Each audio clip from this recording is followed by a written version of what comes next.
ሰላም ጤና ይስጥልን። አፋር ቴሌቪዥን የአማርኛ ፕሮግራም ተከታታዮቻችን፣ ሰሞኑን የኢፌዴሪ ጠቅላይ ሚኒስትር ዶክተር አብይ አህመድ የሕዝብ ተወካዮች ምክር ቤት 5ኛ ዓመት የሥራ ዘመን 2ኛ መደበኛ ስብሰባ ላይ ከምክር ቤቱ አባላት ለተነሱ ጥያቄዎች ምላሽና ማብራሪያ መስጠታቸው ይታወሳል። በዚህ ዙሪያ ላይ የሰመራ ከተማ ነዋሪዎችን ተዘዋውረን በማነጋገር ያዘጋጀንላችሁን ፕሮግራም ይዘንላችሁ ቀርበናል። እስከ ፕሮግራማችን ፍጻሜ ድረስ አብራችሁን ቆዩ።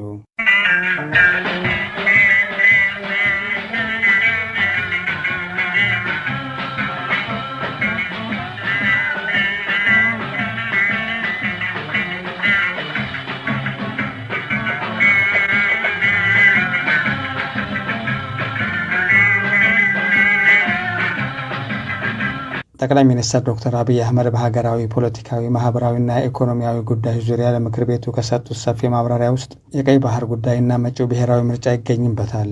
ሰላማዊ የስልጣን ሽግግር ብቻ ነው የሚያስፈልገው። በሰላም ደግሞ መሄድ ትዕግስትና ጊዜ ይፈልጋል። ትዕግስትና ጊዜ ከሌለ አስቸጋሪ ነው። እኛ እንደ መንግስት ምን ተከተልን ያላችሁ እንደሆነ አንደኛ ችግር አለብኝ የሚል የትኛውም ኃይል ጋር መወያየት ነው። ለምሳሌ ሸኔ ጋር ተወያይተን ከፊል የሸኔ ኃይል በሰላም ገብቶ ስልጣን ላይ የሉ አልተወያየንም። ከትግራይ ወገኖች ጋር ተወያይተን ከፊሎቹ ገብተው ስልጣን ላይ የሉ። እኔና ጌታቸው ረዳን በጋራ የሚያይ ሰው አሁን ይሄን መንግስት አይወያዩም ብሎ ቢያስብ አይገርምም?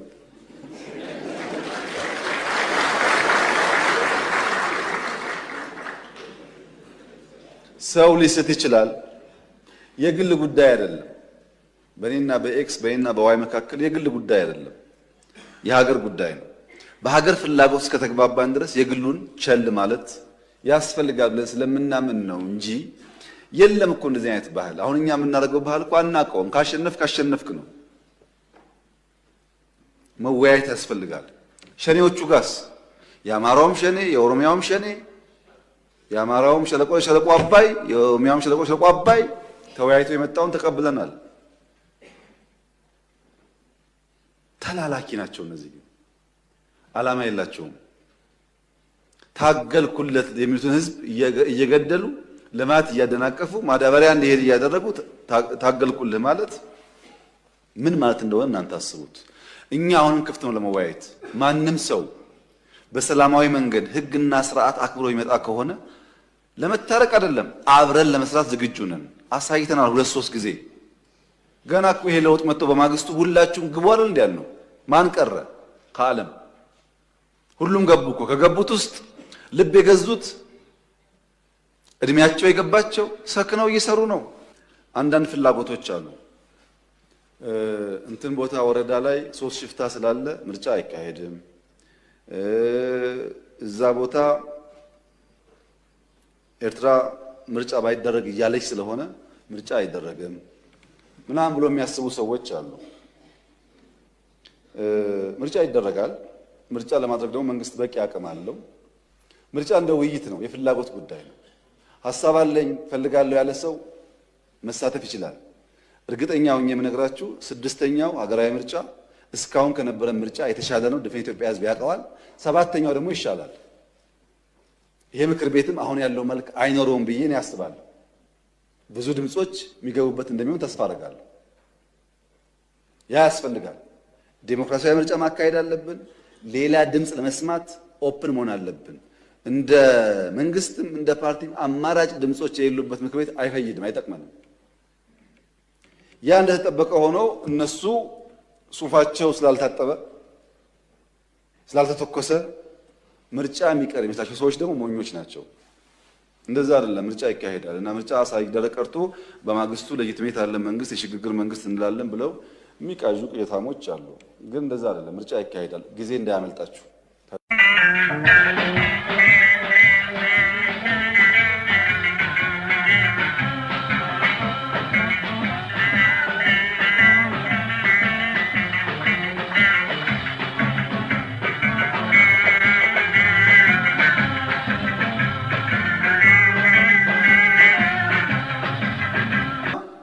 የቀይ ባህር ጉዳይ ህጋዊ፣ ታሪካዊ፣ መልክዓ ምድራዊ እና ኢኮኖሚያዊ ጥያቄ ነው ብለን እናምናለን። ይሄ ጥያቄ አንዳንዱ ነገ ካልተመለሰ ይላል፣ አንዳንዱ ነገ እኔ ስመጣ ካልጀመርኩት ይላል። ሁለቱም አያስፈልግም።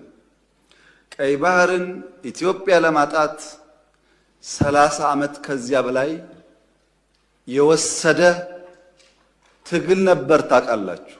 በ30 ዓመት ትግል ውስጥ በብዙዎች ርብርብ ነው ኢትዮጵያ ያጣችው። ሌላ 30 ዓመት ያስፈልጋታል ብዬ ግን አላስብም። በተረጋጋ መንገድ፣ በሰከነ መንገድ በውይይት መሄድ በጣም አስፈላጊ ነው። የፈለገ ብንወያይ ግን ለማጣት የፈጀብን 30 ዓመት ለማግኘት ይፈጅብናል ብዬ ግን አላስብም። ጊዜው ግን በቂ ስለሆነ በተረጋጋ መንገድ ማየት ያስፈልጋል። ምክር ቤት የኢትዮጵያ ሕዝብ እንዲያዩ የምፈልገው ግን ጥያቄው ስናነሳ አንዳንዱ ሾርት ስለሆነ ሚሞሪው ዛሬን ብቻ ስለሚያስብ ትንሽ ዳራው ልስጣችሁ። መጀመሪያ ኢትዮጵያን የቀይ ባህር አክሰስ ያሳጣው ውሳኔ ማን ወሰነው? ካቢኔው ይሆናል ብለን የካቢኔውን ዶክመንት ብናገላብጥ የለም፣ ካቢኔው አያውቀውም። አይ የለም ምክር ቤት ይሆናል የወሰነው ብለን ብንወስን ምክር ቤቱም አልነበረ፣ ምክር ቤት አያውቀውም ውሳኔውን። የለም የኢትዮጵያ ሕዝብ በሪፈረንደም ወስኖ እንዳይሆን እንዳይባል ነበርን እኛም ያኔ። የኢትዮጵያ ሕዝብ ያልወሰነው ተወካዮቹ ያላዩት ቢያንስ ከአስፈጻሚ ካቢኔ ያላየው ውሳኔ ማን ወሰነው? ማጣትን የሚያክል ነገር ያጣንበት መንገድ ህጋዊነት ችግር እንዳለው ማሳያው ተቋሞች አልገቡበትም። ካቢኔው አያውቀውም። አንድ ገጽ ወረቀት ማግኘት አልቻልንም። እንዴት እንዳጣ ነው የሚያስረዳ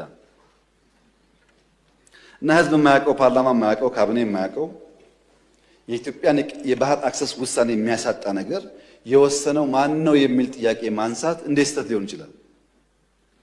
ካለ ይነገረን። ከሌለ ግን ይሄ ጉዳይ ይሄን አንስቶ እንደ መድፋት አይደለም፣ የህልውና ጉዳይ ነው። ማን ወሰነው? ይሄ ነው ጥያቄው። እዚህ ጋር ሁለት ችግሮች አሉ። አንደኛው የተዛባ ትርክት ውጤት ነው።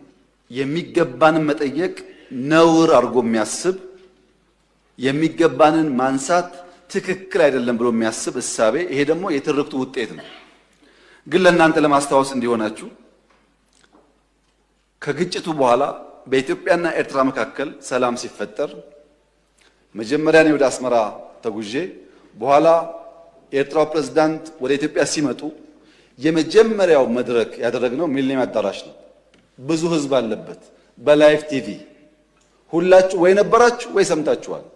ካልሰማችሁ አሁን ገብታችሁ ዩቲዩብ ላይ ስሙት። የመጀመሪያው ስብሰባ አሰብ ነው የሚለው እሳቸው ባሉበት ለህዝብ በሚገባው ልክ የረሳችሁን ለማስታወስ ብቻ ነው። ኤርትራ ስመላለስ አስመራን ካየው በኋላ ከክቡር ፕሬዝዳንቱ ጋር አሰብ መሄድ ፈልጋለሁ ብዬ አሰብ ሄጄ ነበረ። አሰብ ባህሩ ጋር ቆመን ያወራነው ምንድን ነው? ስለ ፖርት ነው። ተመልሳችሁ ማየት ትችላላችሁ። የት? ኤርትራ ምድር ውስጥ። ሶስተኛ የመደመር ትውልድ መጽሐፍ ላይ በግልጽ ጂኦፖለቲክስን አስፍሬ የአሰብ ጉዳይ አስቀምጬ ለኤርትራ ባለስልጣናት በስጦታ ልኬላቸዋለሁ። ሚስጥር እኮ አይደለም፣ ያውቁታል። ለሁሉም ልኬላቸዋለሁ። አራተኛ እናንተ የምታውቁት የዛሬ 6 ዓመት 5 ዓመት ባህር ኃይል አቋቁመናል እኮ እና ምን እዚህ ውስጥ ነው ባህር አቋቁመን ነው?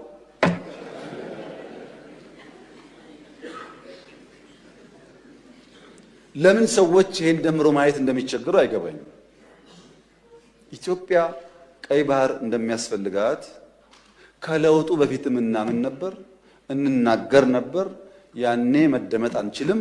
ከጀመርንበት ቀን አንስቶ ግን ንግግሩ አለ። ያ ንግግር ግን ሰላማዊ መሆን አለበት። የከተማ ነዋሪዎችም ጠቅላይ ሚኒስትር በአጀንዳው ዙሪያ የሰጡት መልስና ማብራሪያ መንግስት የሀገሪቱን ብሔራዊ ጥቅም ዘላቂ ሰላምና ልማትን በማረጋገጥ ሀገራችን በአጭር ጊዜ ውስጥ የአፍሪካ የብልጽግና ተምሳሌት ለማድረግ የሚያስችል መሆኑን ገልጸዋል። በመሆኑም እንደዚህ እነዚህ ሀገራዊ ግቦች ስኬታማ እንዲሆኑ የበኩላቸውን ሚና እንደሚወጡም እንደሚከተለው ገልጸዋል። ክቡር ጠቅላይ ሚኒስትር እንደሰጡት መግለጫ አሰብ ከኢትዮጵያ በቅድሚያ ለኛ ለአፋር ክልል ትልቅ አስተዋጽኦ እንዳለው ሁላችንም እናምናለን። ቅድሚያ ምክንያቱም እዛም ውስጥ አፈሮች አሉ፣ እዚህም አፈር አለ።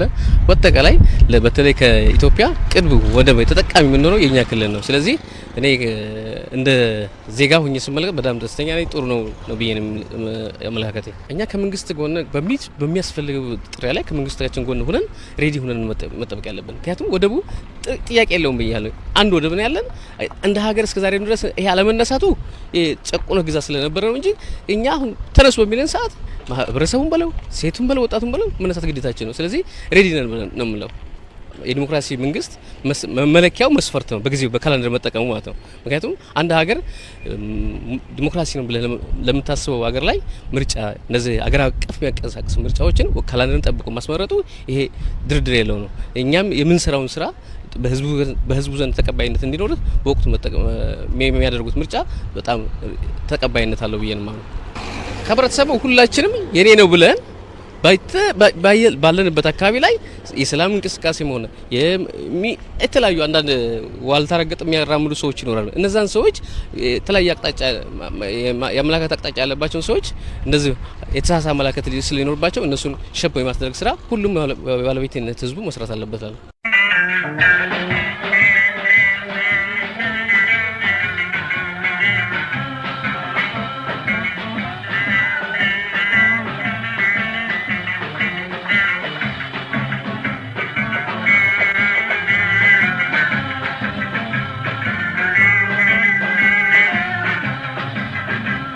ቀይ ባህር ጉዳይ ያው ማንም ሰው ያውቃል። ማዕና የኢትዮጵያ ህዝብ ወደታች ሲኖርድ ደግሞ የአፋር ህዝብ ጥያቄ ነው የነበረው። ከጧቱም ያለቁትም በጥያቄ በአሰብ ጥያቄ እያሉ ነው የሞቱት ማለት ነው የአፋር ታጋዮች። ስለዚህ አሁን የኢትዮጵያ መንግስት ባገኘነው አጋጣሚ እድል መሰረት ጥያቄያችን ወደ ተግባራ ማዋል ያለብን ሴቱም ወንዱም ትንሹም ትልቁም ማለት ነው። አፋር በዚህ አጋጣሚ ተጠቅመን ስለ አሰብ ጉዳይ ምንም ወደ ኋላ የምንልበት ጉዳይ ያለ አይመስለኝም በአፋር። ስለዚህ ያገኘነው አጋጣሚ ላይ ጥያቄያችን ስለነበረ ያ ጥያቄ መተግበር መቻል አለብን ማለት ነው። ሌላን ትተን ሌላ ችግሮች የውስጥ ሽኮቻዎች እንዳለ ሆኖ ያን ትተን ግን ስለ አፋር ስለ አሰብ ጉዳይ ላይ ወደ ኋላ የምንልበት ምክንያት የለም ማለት ነው በበኩሌ ነው።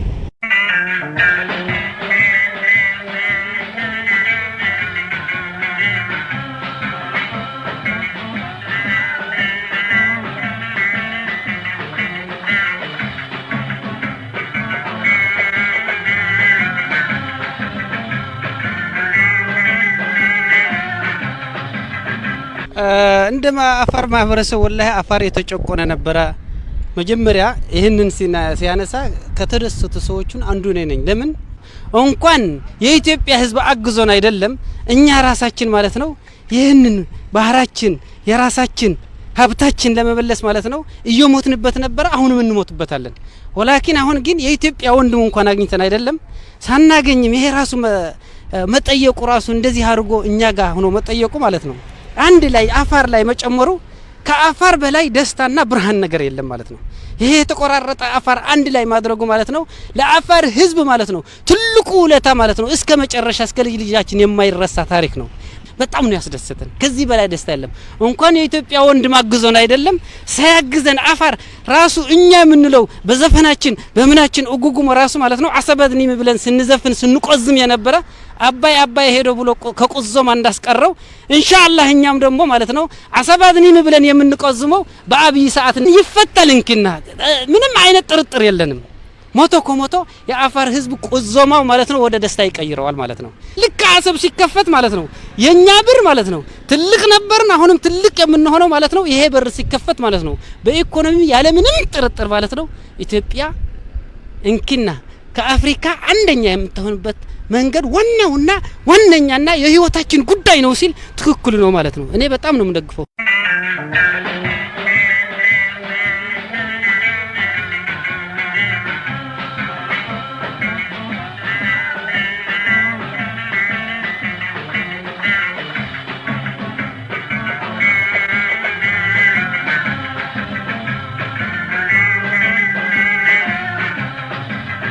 ጠቅላይ ሚኒስትር በተወካዮች ምክር ቤት ያደረጉት ንግግር በመጀመሪያ በቀይ ባህር ያደረጉት ንግግር በጣም ደስ የሚል ነው። ቀይ ባህር መጀመሪያ እሳቸው እንደተናገሩት ሲወስዱት ከኢትዮጵያ አካል ሲለይ መጀመሪያ የተቀመጠ ዶክመንትም የለም፣ በምክር ቤትም በወቅቱ ምክር ቤት ያልነበረም። ስለዚህ የቀይ ባህር ጥያቄ ጠቅላይ ሚኒስትሩ እንዳስቀመጡት መጀመሪያ የኢትዮጵያ ህዝብ ጥያቄው መጠየቅ አለበት። ይሄን ጥያቄ መጠየቅ ብቻ ሳይሆን ከመንግስት ጎን ቆመን እስከ መጨረሻ ድረስ ቀይ ባህር ደግሞ የኢትዮጵያ አካል እንዲሆንና ኢትዮጵያ ደግሞ ተጠቃሚ እንድትሆን የባህር በር ስለሚያስፈልገን 130 ሚሊዮን በላይ ህዝብ ይዞ ባህር በር የሌለው ሀገር በኢኮኖሚም በፖለቲካሊም በጣም ጉዳት ስለሆነ ልክ ጠቅላይ ሚኒስትሩ እንዳለው ከሱ ጎን ሆነን ይሄንን ጥያቄዎች እየጠየቅን በዓለም አቀፍ ህግ መሰረት እንጠይቃለን። ከሳቸው ጎን ነኝ። በሁለተኛ ደግሞ የምርጫ ጉዳይ ነው የተናገሩት። ምርጫው ደግሞ የስድስተኛው ምርጫ ተደርጓል። አሁን የሚደረገው ሰባተኛው ነው። ስለዚህ ይሄ ደግሞ የዲሞክራሲ መገለጫ ነው። ምርጫ ይደረጋል፣ ከመንግስት ጎን መሆን አለብን የሚል ነው ማስቀመጠው።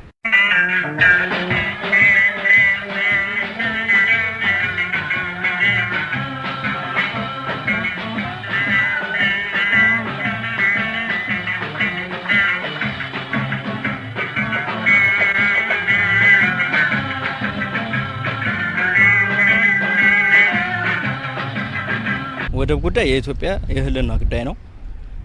በወደብ ዙሪያ ላይ ይታወቃል። የራሳችን ንብረት ነው።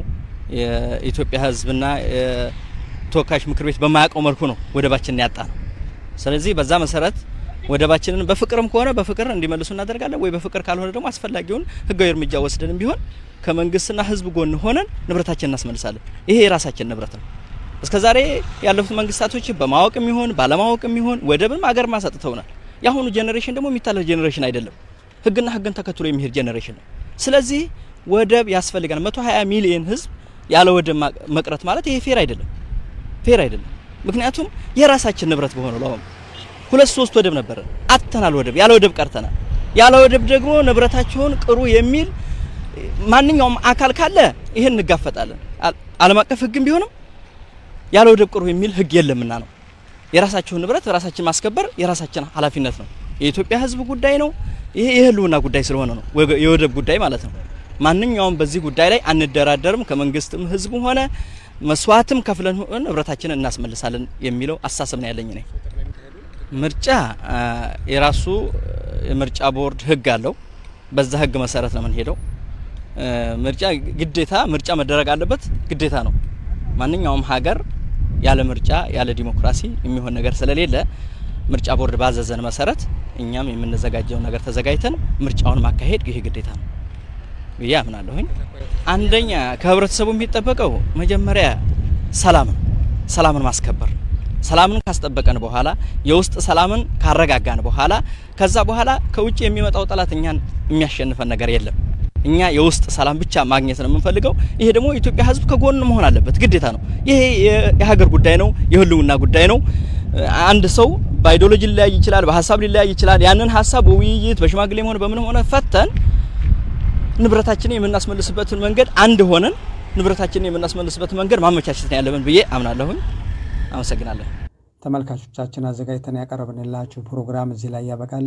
ፕሮግራሙን አዘጋጅቼ ያቀረብኩላችሁ እኔ መሐመድ አሊ ነበርኩኝ። በሌላ ተመሳሳይ ፕሮግራም እስከምንገናኝ ሰላም።